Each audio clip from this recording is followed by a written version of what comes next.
This is Renee Enriquez.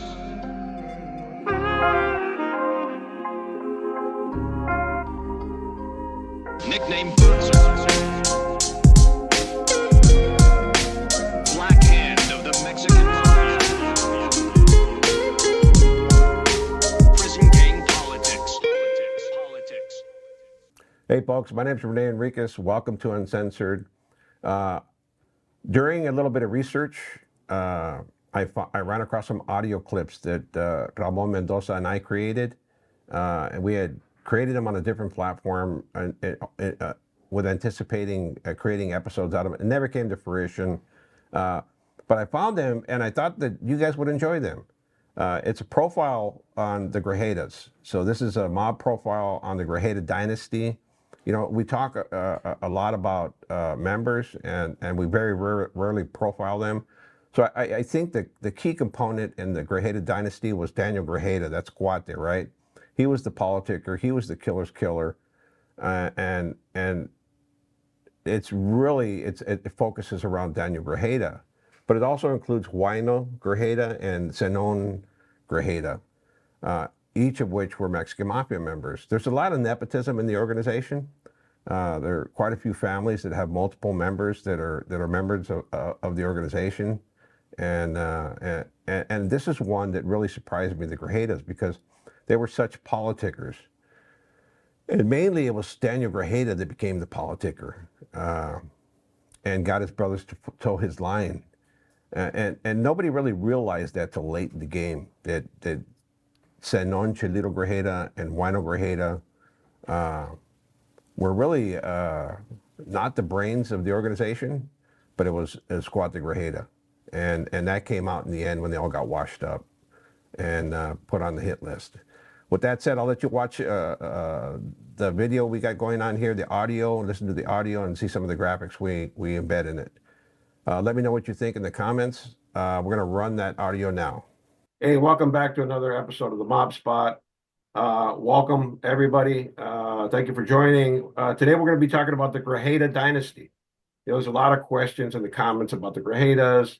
I know it's a huge topic on people out there that have followed them, have given loyalty to them. But we're going to talk about them. You know, for me, knowing the Grajedas personally, I have a lot of information about them. But I'd like Mundo to open up with how brothers were made in the past, how families, how these dynasties were created, Ramon. Yeah, it's funny when you mention the Grajedas and the poison they brought to the organization, to the M. There was a time when there were brothers, I mean, groups of brothers that were made, and it was okay. Back in my time, you had Little Sluggo and Big Sluggo from Eloyo Maravilla. You had Artie and Elmo Duran from my neighborhood, from Barrio Nuevo. You had Güero Psycho and Vito from San Fernando. You had the Juarez brothers. There were three of them. You had the Morenos, five carnales, five blood brothers, the most blood brothers to be recruited into the M. So that was, that was common. What I can tell you about, I didn't know Wino or Cherilo, Grajeda, but and I I was very on the peripheral of knowing a young Danny Grajeda. He was a youngster at the time in the county jail, and that was a period of time when I was in the process of turning, and he was made in the county jail, and from my understanding is the first act of making his bones was he was a co-conspirator and participated in the killing of Gilbert Chaparro Ruiz from Maravilla by way of Santa Maria. And Chaparro had bad-mouthed Calote Amador's wife. He had actually disrespected her, and that was enough. That was enough to get him killed. And they got him on the freeway in the unit in the county jail in the module, and Conejo, Art Blajos, of course, got him with a towel, strangled him, and the other guys that were around, they stabbed him multiple times, and they found him when they did the count. So again, that was Cuate Grajeda. They made him right around 78, 79. And then of course you know a lot more about this guy, having interacted with him. Yeah, I knew Daniel Grajeda pretty well. When I was arrested in 1988, I ended up with him in Tehachapi in 4B, Southern Maximum Security Complex. That's when Tehachapi was the big high-tech shoe. I ended up with him there, but before that, I met him in San Quentin in 1982.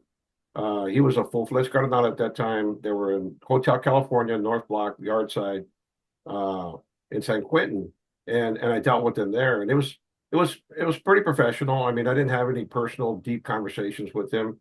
Um, it was in Tehachapi that I really met him. I got to know him. He was on the yard with us. We spoke frequently, and he was a fanatic. He was fanatical about the organization, and this is what he wanted people to believe, right? That he was a true loyalist to the organization, that he wanted to bring the organization back to traditional ways. In fact, he came up with some crazy concept about los verdaderos, los mejores. He came up with Mm. ideas to create cliques within the cliques, with their secret organization within the organization. He came up with this in the county jail with the los not the verdaderos. It was another phrase. I just said it, but I just forgot it. But he came up with one of the concepts in the county jail where he actually tried to start making secret brothers. After Cuate was inducted, Wino was inducted, Thomas Wino Grajeda, and then Cherilo, he was inducted. Cherilo Now, was, Wino was his twin brother, right? yeah, he was a twin brother. That's why they called him Cuate. They were actually identical twins. But Wino had never done anything. He had never raised a hand for the organization. He wasn't a gunner like Cuate, and he wasn't a gunner like Cherilo. In fact, in one instance, Cuate called me and asked me to whack out a specific cartel. And I said, okay. He said that Wino will come pick me up and bring the carnal with him. And I talked to Wino. We planned it out. I told him, bring him along. He doesn't know who I am, so he's not going to know I'm a carnal. Introduce me as a camarada. I'll get in the back seat. We'll take him to a location. We'll kill him. Lo and behold, Wino doesn't show. He doesn't show. And Duarte calls me and I tell him, hey, your brother didn't show. I was right here with the gun and the guy didn't come. And this was Wino's MO. He didn't do anything. He never did anything. He got in on the coattails of Cuate. Chilito, on the other hand, was a killer. But the reason that they fell into problems was because Cuate was such a politicker. Cuate would politic on everybody. He was a Machiavellian type guy who would use people to eliminate people. And he went under that cloak of loyalty to the organization and being a traditionalist. This finally caught up with him when he tried to push around Henry Carlos. I spoke about this before. Henry Carlos did the right thing. He stood up to him. He stabbed him. But it really reduced Cuate in the eyes of the organization. Everybody started seeing that the king had on no clothes. You remember the fairy tale about the king that had no clothes? Well, everybody started seeing Cuate for what he was. Yeah. And this was his downfall, right? He became headstrong. He thought because Joe Morgan was close with him, he had the ability to say anything he wanted and do anything he wanted, and actually became his demise. And ultimately, all three were put on the hit list, Cuate being hit by Henry Carlos, voted out of the organization in Pelican Bay. Wino soon followed suit, and Chilito soon followed suit. Chilito just passed away after losing his mind and being in the psych ward. But I'll kick it over to you, Ramon. Maybe you have something to add to this. Yeah, it's just amazing when you hear once again of the poison, and within the family guys are going to stick together. I think I heard, or I think you had mentioned to me off camera about how the one of the brothers had agreed to take care of Cuate in the beginning, and then he ends up doing the same thing, just joining him. We had some brothers like Artie and Elmo. One went south, wasn't taking care of business. He ended up getting killed in Folsom, internal killing. We had two blood brothers, Güero Psycho, and his younger brother Vito participated and actually shot his older brother to death on the streets of the Valley of San Fernando. And that was described and related to me by Big D, Dano Garcia, one of the founders. But yeah, your take on the Grajeda brothers. I mean, during your time frame, it's amazing how they were able to navigate and pull away. They never debriefed, from what I understand, and I think they're still in protective custody, or not protective custody. They're separated. I think that is right. Yeah, they're in RCGP, which is a restricted custody general population, because Right. they won't release them to the general population because they'll get killed, and the administration knows that. So they keep them in an area where it's kind of like the shoe, but it's not the shoe. Right. But what's amazing is that they were able to have so many people killed. I mean, Cuate could be attributed to a number of deaths, not by his hand. I remember he killed Chago from Florencia 13 in the county jail just to catch a case and stay there. Chago from Florencia was a carnal who had done nothing wrong. And he killed him just to stay there and catch a case. And he was successful in doing that and stayed there for years. But that's the type of guy he was. Insidious, evil, backstabbing, betraying dude who would tell you everything that you wanted to hear. And he was good with words. I remember that I was just a young guy, susceptible and impressionable, and I wanted acceptance. And I fell for it. I actually fell for his manipulations. And many carnales did. Hardcore, dedicated members of the organization fell for his BS. And that was the terrible part, that so many people paid the consequences for Cuate, who was a true through and through politicker. I mean, and what's amazing was he was illiterate. He was illiterate at one time and educated himself. And that's one of the reasons why they don't want to make blood brothers anymore, because it created the dynasty. Like the Moreno brothers are all in good standing. There's some question as to some of them, but they're Right. still basically in good standing. The Grajeda brothers, on the other hand, are all totally considered disregard, on the lista, and open season to any camaradas and sureños that can take a crack at them. Well, chapter 26 of this book, the Mexican Mafia Encyclopedia, touches. The name of the chapter is called M Nepotism. So it goes into detail on the various brother combinations that Renee and I have been talking about. So we encourage you to pick up a copy of this book, a brand new copy, and you can read all about that and other topics that we're going to be touching on in the future. With that said, we thank you all again for joining this episode. More are coming. Thank you for joining. Thank you for subscribing. We'll see you again. Peace out. God bless you. There you have it, folks. The Grajedas profile. I hope you liked it.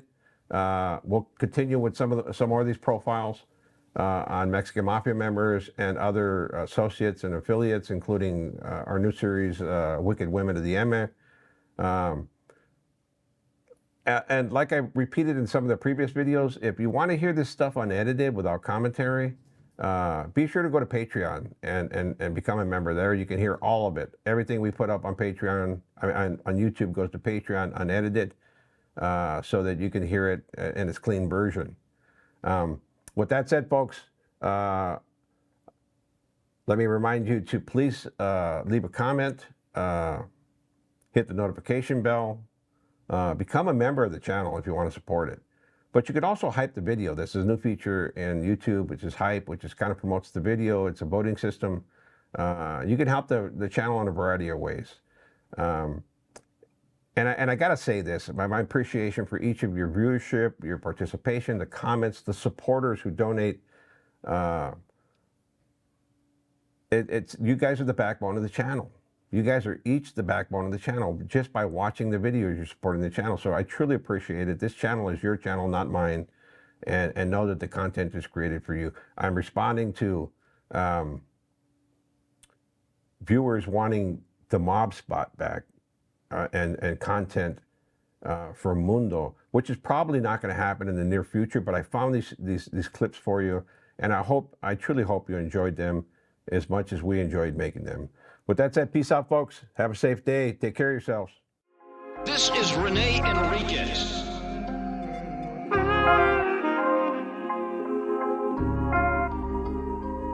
Nickname Boxer.